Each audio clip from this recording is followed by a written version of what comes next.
Hi, and welcome to this edition of Ask Mark Anything, me being Mark, and in which I try to answer your questions in hopefully a useful kind of a way. It's October here in beautiful France. I guess it's October everywhere. And I'll get straight to the question. So I'll read out the question and then I'll do my best to answer it. Okay, so first off, this is from Jason. And Jason asks, what, in your opinion, is the main difference, Mark, between meditation and hypnosis? And that's a really interesting question. Hypnosis certainly overlaps with meditative practice. So meditation really might be a passive way, or a more passive way, of using the REM state. The REM state is rapid eye movement state, which is commonly seen in dreams. So I'll talk very briefly about dreams and then meditation and hypnosis. So when you dream at night, and if you're not depressed, you'll be dreaming about 25% of your sleep time intermittently through the night, you are focused inward. And it's a very narrow focus. You live what you're imagining through the dream. Now, this is called paradoxical sleep because the state, the brainwave patterns and the immunity and the blood pressure and so forth, when you're dreaming is much more similar to how they are when you're awake than in the rest of your sleep, which is more restful, slow wave sleep. You are much more relaxed. But when you're dreaming, it's a little bit like being awake. So if we dream too much, then we can wake up feeling tired even though we've had 8 hours sleep. So, but the rapid eye movement state, the REM state, can also occur during wakefulness. So it occurs during hypnosis and meditation, but also during shock. If you're in a road traffic accident and it's everything's pandemonium and chaos. Suddenly you're catapulted into an alternative state of mind in which perhaps reality seems to slow down. Everything goes dreamlike and you're wide opening to programming, hypnotic programming. So this is how people become traumatized. Afterwards you might find that just seeing a car reactivates the pattern of fear like a post-hypnotic suggestion. So what I'm trying to say here is, and I will get around to the question, is that the REM state can happen outside of sleep. And it's also used for instinctual programming. So the kind of learning that you don't, no one thinks I've learned to be traumatized, for example, or I've learned other ways of doing things. They just pick these things up, and it's through this sort of openness of a very narrowed focus of attention that occurs. So I would say that both meditation and hypnosis use the REM state, okay, knowingly or otherwise, because they'll either have you focusing outward very, very tightly on something so that your focus is narrowed on one external object, or they'll have you focus inward. And that's how we use hypnosis. Hypnosis used to be, you have the swinging watch, or so, just focus on my eyes, just focus on my hand or whatever. In meditation, someone may be asked to focus on an image or a candle flickering. So, we start to see the overlaps. Now, I would say that generally meditation is more passive than hypnosis. So you don't generally use meditation to overcome a phobia, for example, or to stop smoking, or to help your self-esteem, or to overcome depression necessarily. The side effect of meditation may be some of these things, but that isn't necessarily its goal. Its stated purported goal may be to develop the human being in some way as part of a comprehensive spiritual development, whereas hypnosis is more sort of like medicine for the mind. Okay, so those are a couple of differences. There are more differences, but I won't go into all of them right now. Okay, and another question is from Lucy. Lucy asks, I recently lost my partner to illness, and I'm interested to know whether the clinical use of hypnosis would be in any way useful for treating the terrible grief that I'm experiencing. Well, firstly, Lucy, I'm really sorry to hear about your loss, and it really is difficult when we lose anybody in that way, or in any way, you know. And the thing about grief, of course, is that it's necessary and inevitable part of reality when you lose someone you love. It's not that it's pathological, it's not an illness, it's not something that we need to avoid entirely. But if it continues for too long, then it can sort of tip into depression.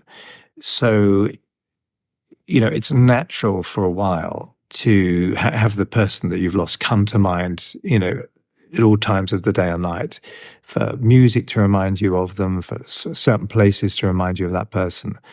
And, you know, bit by bit, that starts to sort of fade. So it's not that you forget the person, of course, but they're not on your mind all the time, because you always have a relationship with them, in a sense. You know, you have a relationship with their life. You know, that isn't over. Now, but if a person's grieving to the extent that they're horrified by the death of somebody, perhaps because they have a traumatic memory, certainly treating the trauma, perhaps through the rewind technique, can help the person actually begin to grieve properly. So, you know, I've treated people whose memory of their deceased loved one was of seeing them in hospital and wires coming out of them. And you know, that's all that they could have in their head. It was quite a traumatic memory. Once we decondition that memory, then the person is freed up to actually grieve, go through the grieving process and remember the life, not just the death, not just the way it ended, but all the richness of the life that was lived before the end. So that's an important facet, or maybe an important facet of treating grief. So are you traumatized by any aspect of your loved one's passing? That's an important question. And if you are, then, you know, do you get sort of flashbacks to that time and so forth? If you do, then having that treated means that you can actually get to the, you know, the grieving process itself. So that's one aspect. The other aspect is grieving kind of becomes pathological if after a few months you're finding that you've started to go into your imagination and project into the future and not see any kind of a future without this person. So certainly part of grieving eventually is to contextualize the person's life, start to build connections, keep active, have goals, feel embedded in the community as a useful member of that community, seek out people, socialize, be engaged in work and hobbies and so forth. That's all very important to maintain that. It's not that you feel like doing that immediately after someone dies, but eventually these things have to be prioritized. So we can use hypnosis certainly to undo the damaging effects of any traumatic memories, but also to help contextualize the person's life that you lost, maybe bring some sort of ritualistic element to the grieving so that it feels more comfortable, and certainly begin to project into the future a positive life worth living again, you know, if it doesn't feel as if it is at the moment. So yeah, certainly we can use hypnosis very powerfully to help with grief. Okay. And I'll just go on to one more. Don't seem to have a name for this one. Can we use hypnosis to overcome blushing? And that's another great question. Now, blushing is one of those things that's a sort of signal to other people. Interestingly, there was some research recently that showed that people who blush are seen as more trustworthy than people who don't blush by other people. So actually, it seems, you know, we can be horrified when we blush. You know, I feel myself blushing. Oh my God, you know, memories of being at school and people making fun of you, not just the teachers, kids as well. And, you know, that can be quite sort of devastating for people. But actually, this piece of research found that we like people who brush. Yeah, we like them brushing, but we also like them blushing. We like people who blush. And we find them trustworthy and maybe endearing. Now, that I would think that has its limits. If you're really in a leadership role, then constantly blushing probably isn't going to do you any favors. So I would say that research piece was probably contextual. Certainly in some roles that we inhabit in life, it's probably not great to be blushing all the time. Now, blushing is like a hypnotic response in a way, or a post-hypnotic response. Some point we've become embarrassed or ashamed of something. We're trying to hide what we feel, or we feel that we're not being authentic in some way, and we signal that to others by blushing. We feel as the spotlight's on us, and that kind of thing. Some of the ways I use hypnosis with blushing directly is to have the person hypnotically access times in which they're likely to blush, and have them feel a cooling breeze on the face, hypnotically, of course, or maybe the hands warming up. So it's almost as if the hands take on the blush for the face, and the face doesn't blush. So those are a couple of techniques that we might use for blushing. Interestingly enough, of course, blushing really needs you not to be telling people you're blushing. The idea is that you're trying to cover it up, you're trying to hide it. But if you're open about it, then it goes away very quickly. It's when people are giggling, you giggle because you're not supposed to giggle. If someone gives you permission to giggle, the desire to giggle, evaporates immediately. So, I remember I blushed when I was giving a presentation once, and I don't know why, but I was giving a presentation on the workings of the unconscious mind, and the unconscious mind produced a blush. It was because a woman asked me a question, and I was having trouble. I was being a bit obtuse, under difficulty understanding what she was saying, and it was actually quite a simple question.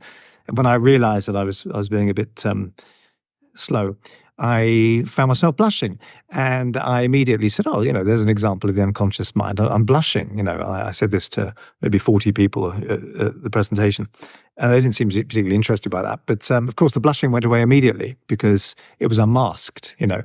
I was now telling the world I was blushing, so the blush has got no raison d'être. It's got, as I'm here in France, it's got no reason to be.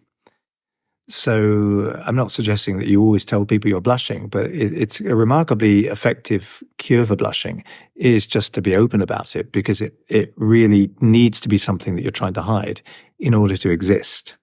So that's one thing, but that's off topic slightly. Certainly we can use hypnosis to naturally help people to stop blushing without them having to try to stop blushing.